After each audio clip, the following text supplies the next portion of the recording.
going forever. Kathy Duncan took care of the food, took care of the liquor, got every one of you an invitation. George Gomez gave me office space. My mom has put up with me for 33 years. Chris Mann and I consoled each other in the 22 campaign cycle. Governor Carlin, always happy to take my call. Jim Slattery, always encouraging me. Because I think so many of you recognize that with everything that's going on in Kansas and the country, we need new people in office. Yeah. Mm-hmm. And if you were concerned, about what's going on nationally, and I know a lot of you are, we have an opportunity in this cycle in Kansas to try to establish a bulwark against that extremism. And I'm sure that you've had people promise you the sun, the moon, and the stars. When they're asking you for money or maybe they're knocking at your door. But in 2022, and a lot of you helped me do this, in 2022, 33 counties in Kansas got more Democrats out. In the whole state, out of 105. 25 of those counties that got more Democrats out were in Kansas too. 25 of them. And after, it was a hard loss. I know I wasn't sure if I was going to do it again. But it would be a mistake to not keep trying, but also to recognize that, maybe we didn't get the outcome we were hoping for, but the lines were already drawn by an extremist Republican state legislature. And in 2022, Democrats lost 6 seats in the House, 6 seats statewide by 1,400 votes. I'm running so I can apply the experiences from 2022 and the experiences from this Senate campaign and the resources that you guys are making available to break in that supermajority. And my vision for the Kansas legislature, especially after receiving the support and endorsement from Governor Kelly the other day, is to make sure that if Governor Kelly can win 60 House districts in Kansas, that Kansas Democrats win 60 House districts. Not 40.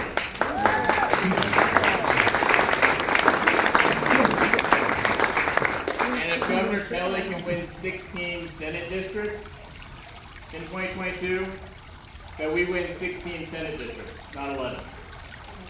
And that is what is going to get us, going to put us in a position to achieve Medicaid expansion. That is going to put us in a position to bargain for better property tax relief for the people that need it most. And a lot of you are here tonight. I know some people that I've been meeting at the door, or my father-in-law has been meeting at the door, and Cinnamon, where's Cinnamon? From close to Highland Park, and Marquis, where's Marquis? Are struggling with the price of living in Topeka.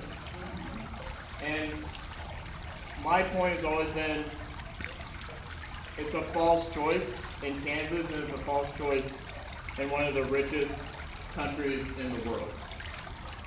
And my final point on that, and one of the reasons that I think that this is so important, I was fortunate enough to serve as a naval intelligence officer on a carrier in the Middle East, Office of Naval Intelligence in the Pentagon, and my grandfather flew in World War II, my great-grandfather in World War I, my great-great-great-grandfather in the volunteer Pennsylvania 7th Cavalry before it came to Kansas. And only 20% of our young people in Kansas are eligible to serve. 20%. And as our former legislators here tonight know, that's downstream of our failures in public health and public education. That's why I think this is so important, that we're taking care of our greatest resource. I'm so grateful for everyone that's here tonight. I'm so grateful for Ed Waltz. Ed's coming around the back. As Lyndon Johnson said, Ed is my Republican.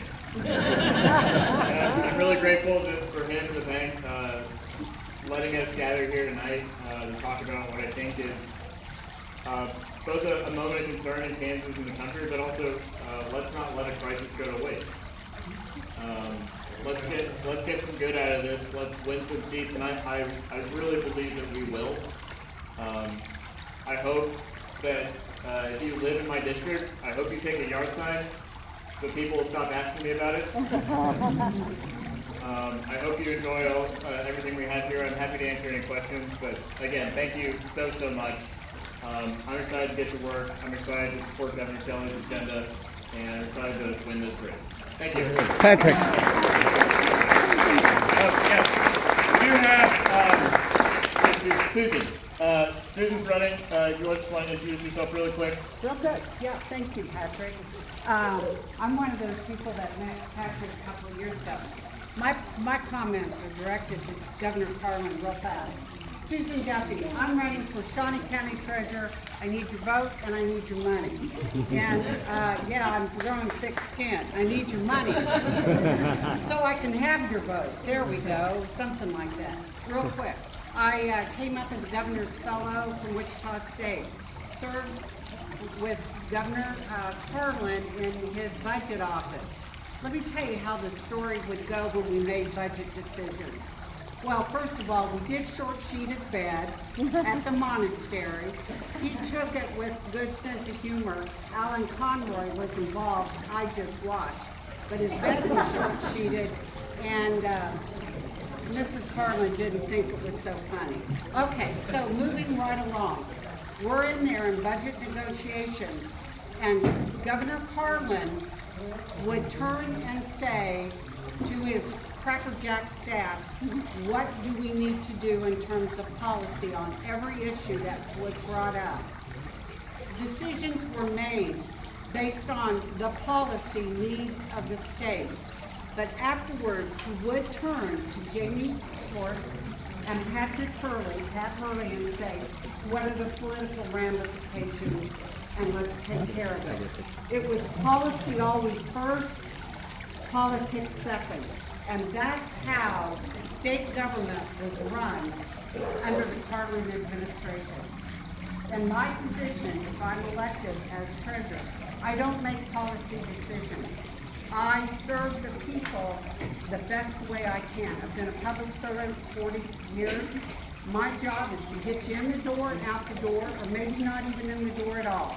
But I need your vote, I need your help, I need yard sign locations. I've never run for public office, so I do have competition.